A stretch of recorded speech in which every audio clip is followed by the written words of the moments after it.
menangis terus. Ingin berlaku maupun Apa berlaku sebabnya sikap saya terhadap menangis? Kasihan bapakku, kasihan bapakku.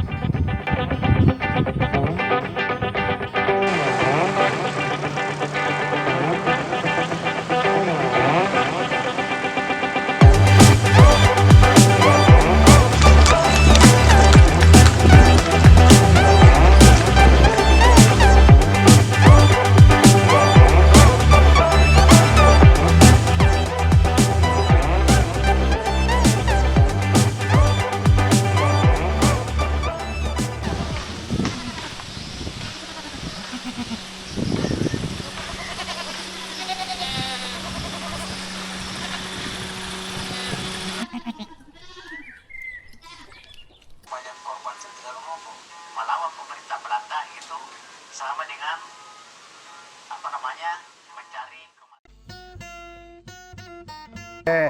Waktu Matena Tumoben tertembak di Lombok karena nyata saat mata sendiri saya lihat dikena tembakan, menangis terus.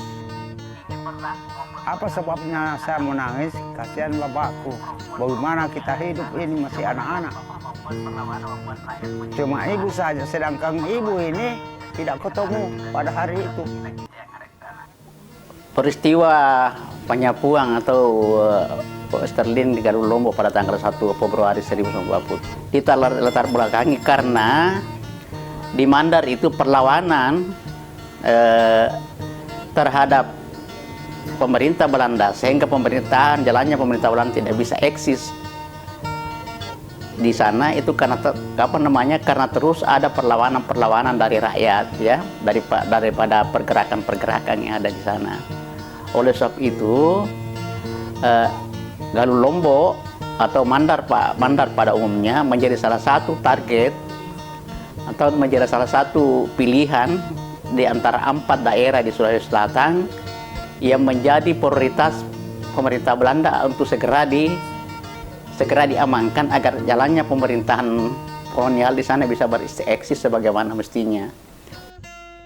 Pada dasarnya, metode dan pola operasional pasukan Datasemen Special Troepen di bawah pimpinan Westerling di daerah Sulawesi Selatan pada umumnya relatif sama, di mana tujuan mereka adalah meredam perlawanan dari berbagai kelaskaran.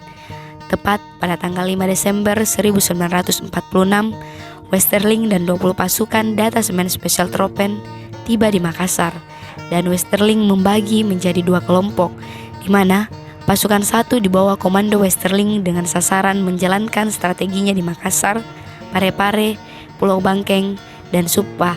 Sementara pasukan 2 dipimpin oleh Vermolen dengan sasaran tujuan ke daerah Mandar.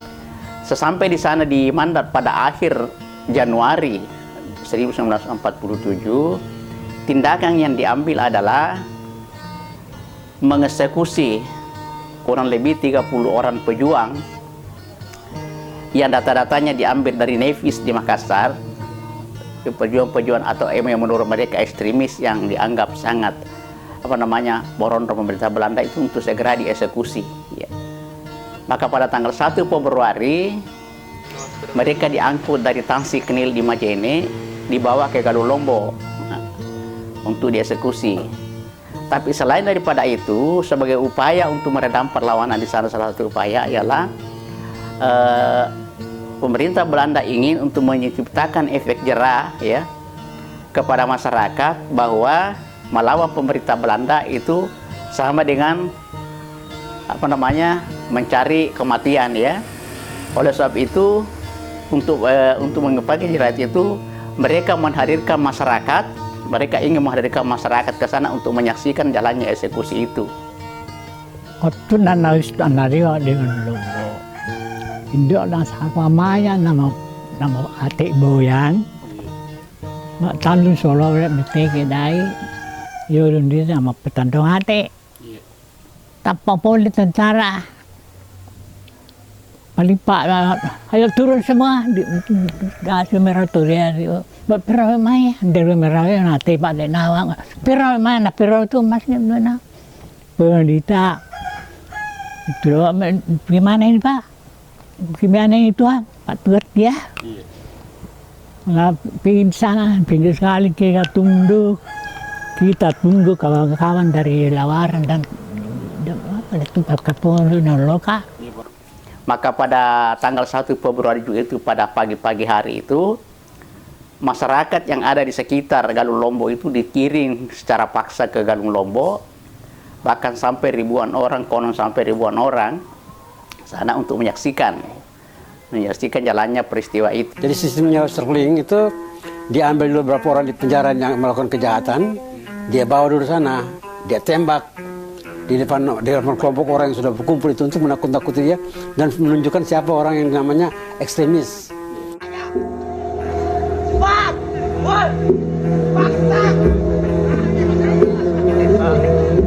Berdiri semua! Berdiri majikan!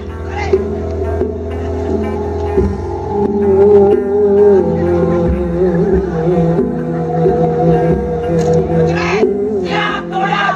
Buka senjatanya! Siap!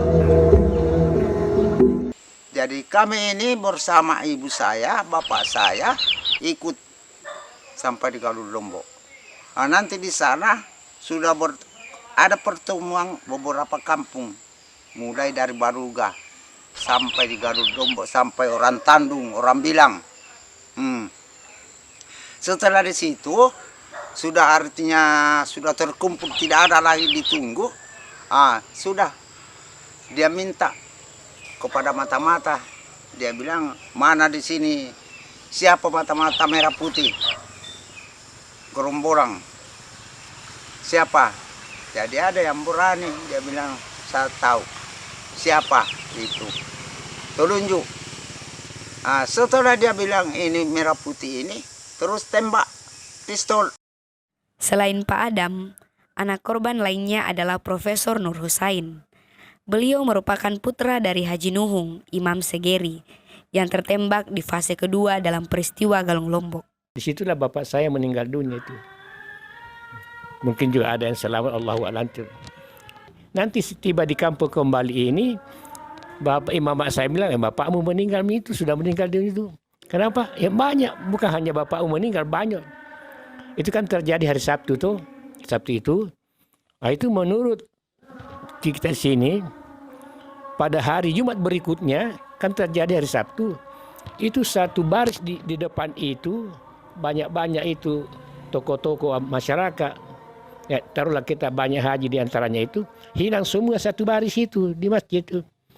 Ya, ada yang meninggal karena situ Pak.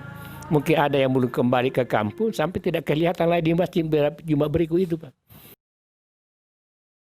Pada dasarnya masa kelam di Tanah Mandar yang berdampak pada trauma mendalam bagi anak korban dan keluarga korban itu terletak pada fase ketiga.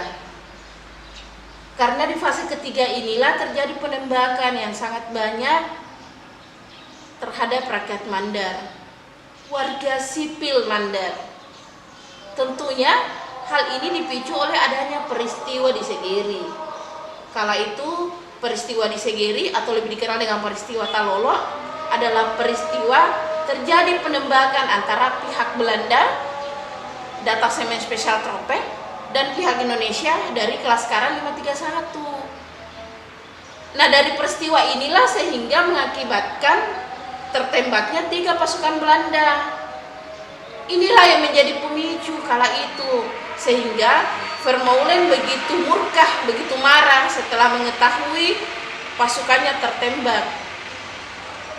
Lalu Vermeulen dengan amarah yang tinggi seraya berteriak kepada anggotanya untuk menembak secara membabi buta kepada rakyat yang dikumpulkan tadi. Ada di sana Itu pada waktu itu memang sudah aman, artinya pembunuhan yang dicari, yang ditunggu oleh mata-mata Belanda sudah aman. Jadi makanya itu masing-masing kampung itu diceraikan, kampung ini, kampung ini. Artinya mau dikasih giliran pulang kembali ke kampungnya. Tiba-tiba ada datang satu mobil jeep membawa surat. Dilihat komandannya di sana, karena tidak tahu komandan siapa, tapi memang Belanda. Dicari itu isinya buku, surat. Dia bilang mati kita punya komandan di Tadodo. Baku tembak merah putih di sana. Peristiwa tertembaknya 3 pasukan Datasemen Special Troepen menjadi pemicu sehingga Vermeulen sebagai pemimpin sangat geram dan spontan memerintahkan kepada anak buahnya untuk memborbardir kumpulan warga sipil Mandar yang saat itu berkumpul di daerah Galung Lombok yang dianggap sebagai wilayah pergerakan para kelaskaran. Tembakan senapan otomatis membabi buta menerjang ke dalam kerumunan warga yang meradang ketakutan. Ratusan rakyat Mandar tumbang diterjang peluru, lalu menggelepar ke bumi bagai binatang sembelian. Kan di depan bapakku, yang diberakannya lain tumbang, tidak tahu tumbang mati atau hidup. Lain-lain dia bisa lari. Sedangkan tentara militernya itu kita di pagar masuk. Hal yang sama seperti yang dituliskan oleh Manai Sofyan, mantan Duta Besar Republik Indonesia di Rusia,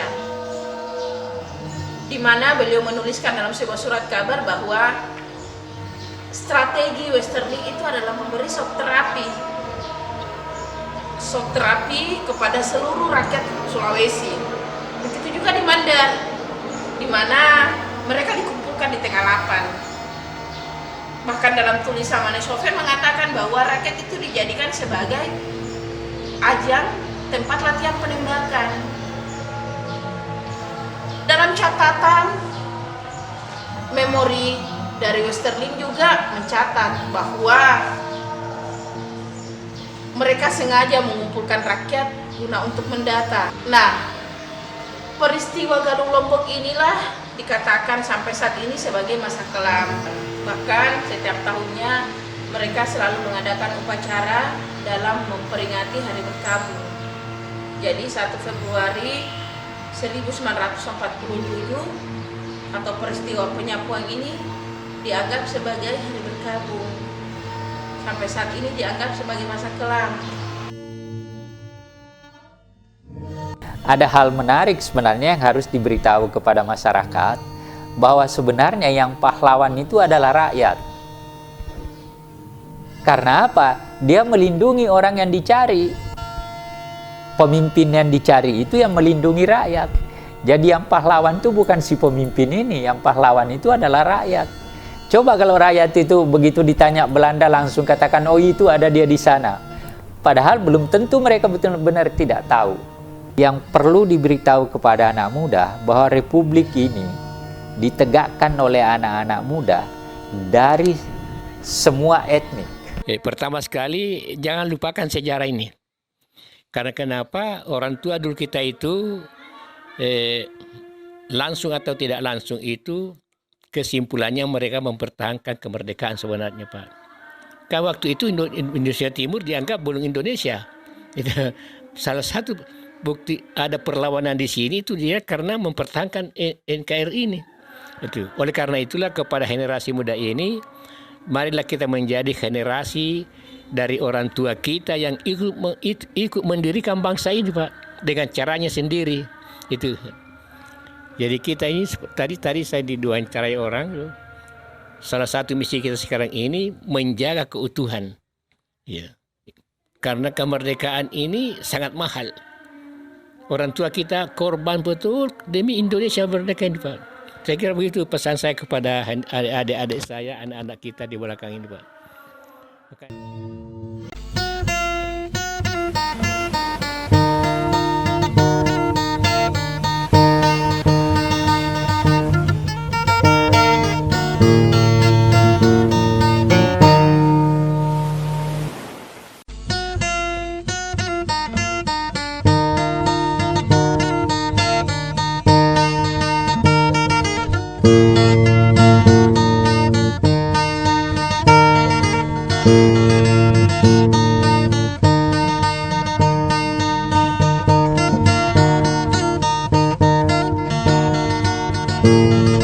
Thank you.